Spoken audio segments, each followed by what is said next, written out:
Hello, my name is Melissa Hawkins. I'm a curriculum and instruction specialist in Lindsay, California. We're a rural district with a large population of ELs in the middle of a predominantly agricultural-based community. One of my primary jobs is to look at our intended curriculum and how we will assess the learners for mastery. Today we're going to be looking at how our learning facilitators assess for mastery in our performance-based system. One of the key tenets that we follow is that pre-assessment is key. We use pre-assessment and other learner placement data to adjust our learning to meet the needs of the learners.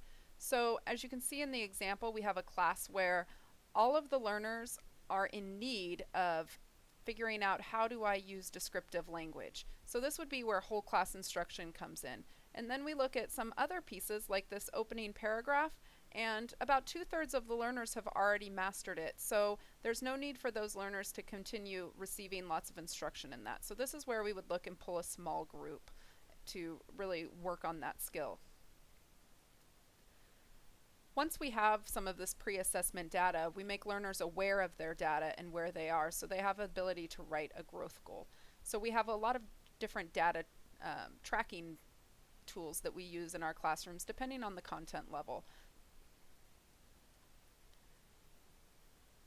We articulate those clear expectations and outcomes to our learners through the use of learning goals. And we also clearly explain to them the processes that will be used to assess those outcomes so that their learning really is transparent and they understand where they have to be.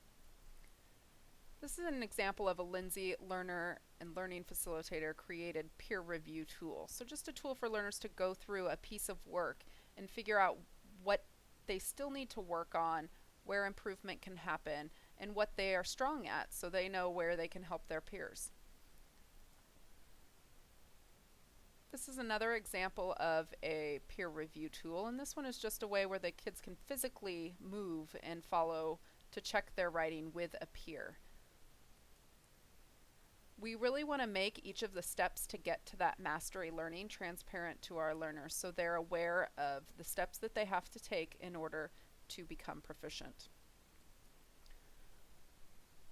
Learners use rubrics in order to give feedback. Those rubrics are taught to the learners, examples are given so that they understand how to use them completely before they're let go to work with a peer on them.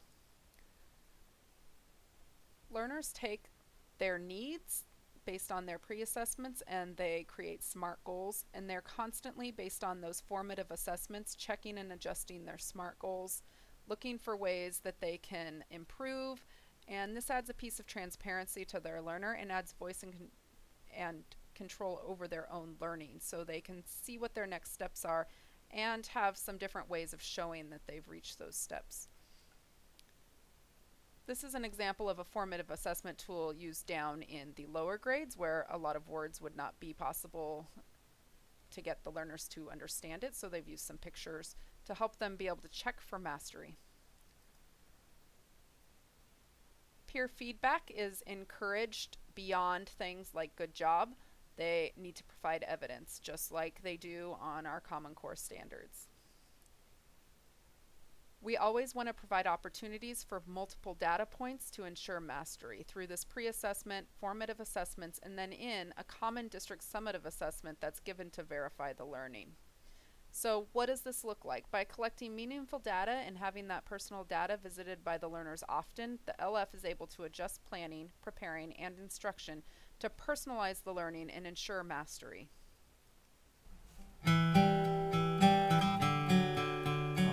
At one time or another, we've all had an experience where we spent hours preparing for an assessment, only to discover that the material we studied was different from what the learning facilitator emphasized on the assessment.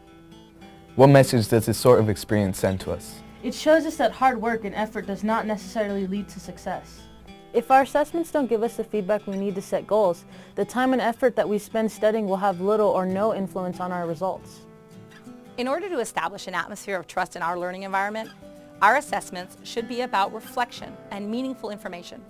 They should align with the instruction, activities, rubrics, and standards we have established and give our learners a clear indication of their strengths and weaknesses. In order to ensure that our learners see the process as fair and important for learning, we should avoid using assessment as a singular noun that refers to a test or a task at the end of a learning goal. It should be an ongoing process that is used with instruction and guidance. The SBAC and Common Core standards determine the LUSD curriculum, and the LF creates individual lesson plans based on this curriculum. Learners have access to rubrics that clearly state the aligned learning objectives. Ideally, the LF will provide assessments that directly align to these learning objectives, but allow the learners a voice and choice. This means learners can prove their mastery of learning content in ways that apply to their individual learning styles and interests. However, it is the responsibility of the LF to assure that their evidences align with the rubric, which aligns to LUSD curriculum, which aligns to SBAC and Common Core standards. In this new system, instead of a learning facilitator instructing the whole time or giving lectures the entire time, we are given the foundations or the learning targets that we were bound to learn in the whole measurement topic.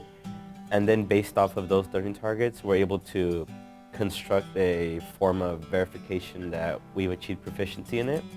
And our assessment is based off of those same learning targets. We're given a rubric that we can use to track our learning, so we make sure that we're learning what's necessary and there's no hidden surprises, and we know what we must achieve and what we must succeed in.